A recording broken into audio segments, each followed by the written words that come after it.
Hey everyone, and welcome back to the Deep Dive, where we take one research article and really get into it. Today we're talking about something you don't often hear discussed: limitations in research and suggestions for future research. Yeah, the stuff that's usually buried at the end of the paper. Exactly.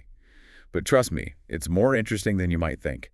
We'll be looking at a study by Brutus, a Guinness like the beer, and Wasmer, published in the Journal of Management back in 2013. They analyzed over 1,200 articles from 5 top management journals. Wow, that's a lot of papers. Yeah, covering 25 years of research from 1982 to 2007. So first off, you might be surprised to learn that most of these articles actually include limitations. And get this, the number has actually been increasing over time. That's really interesting. It suggests a growing awareness in the field of management research.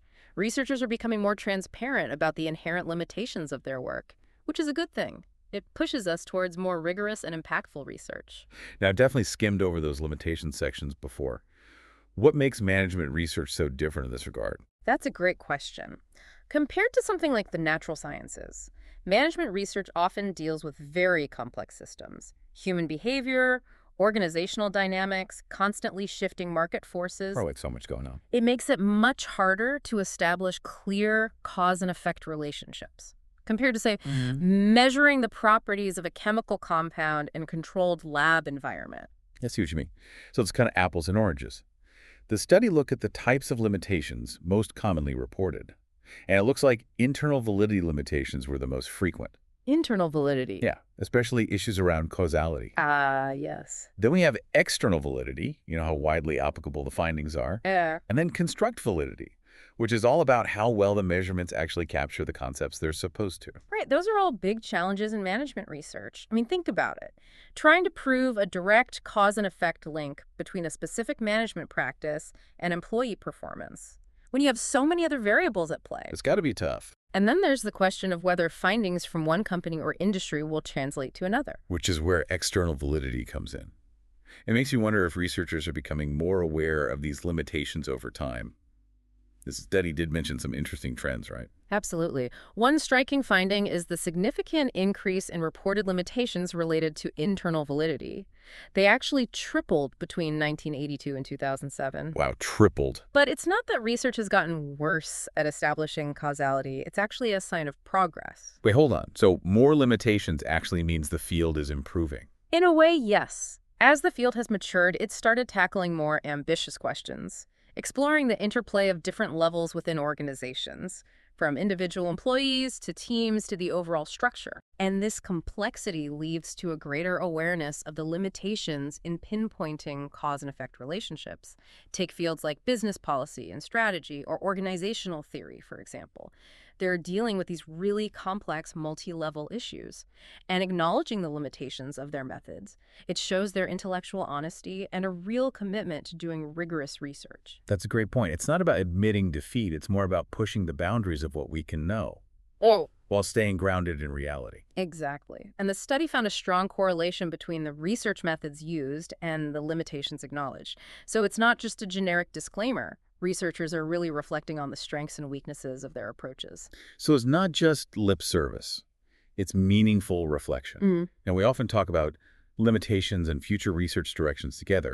But what makes those future directions so important? Well, they're like a roadmap for the field. Identifying limitations isn't just about pointing out flaws, it's about sparking new questions and guiding future inquiry. The study actually found that, just like with the types of limitations.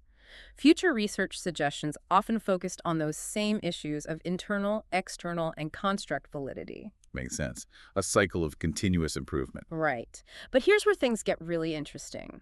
The authors emphasize that future research directions shouldn't just focus on fixing methodological weaknesses. Oh, interesting. They should also aim for theoretical advancement. So it's not just about doing it better next time. It's about using those limitations to fuel bigger picture thinking. Exactly.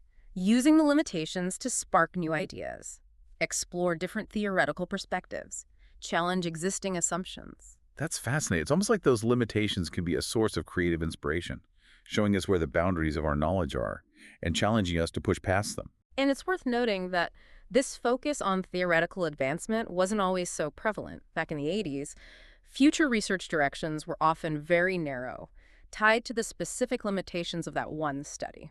But as the field has matured, the focus has shifted to those bigger questions, right? Exactly. Like the field is saying, okay, we've got a good foundation. Now let's build something innovative. I have to admit, I've definitely been guilty of skimming those sections in the past, just trying to get to the main findings. We've all been there. It's natural to gravitate towards the big conclusions. Right. But what this study highlights is that those limitations and future research directions, they offer a real glimpse into how researchers think, their thought process, their critical self-reflection, and their vision for the future. So next time we pick up an article, or even a news report about a news study, we shouldn't just jump to the conclusions. We should really take the time to think about the limitations and future research directions. Absolutely. The kind of questions should we be asking? Well, think of it like you're a detective looking at a case file. What are the key limitations? How do they affect the evidence? What are the most promising leads for further investigation? And those suggestions for future research could be really helpful. Spark our own curiosity, lead us down new paths. Exactly. And this isn't just about academic journals. This applies to all kinds of information. News articles, scientific reports, even social media posts. Wow, you're really making me think. So by questioning assumptions, considering limitations, looking for other perspectives, we become more discerning consumers of information, which feels more important now than ever. You got it. Okay, so we've talked about how limitations in future research are important, not just for understanding a single study, but for seeing how a whole field is evolving. But before we wrap up, I'm curious about one final point from the study. If we accept that all health research has limitations, how can we use that knowledge to be more critical of the information we see every day? It's a big question for sure, and one we should be thinking about all the time. We're surrounded by information these days, from news headlines to those endless social media feeds. It's so easy to just accept whatever we see, especially those bold claims or big conclusions. It really is, and like everyone wants to be an expert these days. Right, and that makes it hard to know what to trust.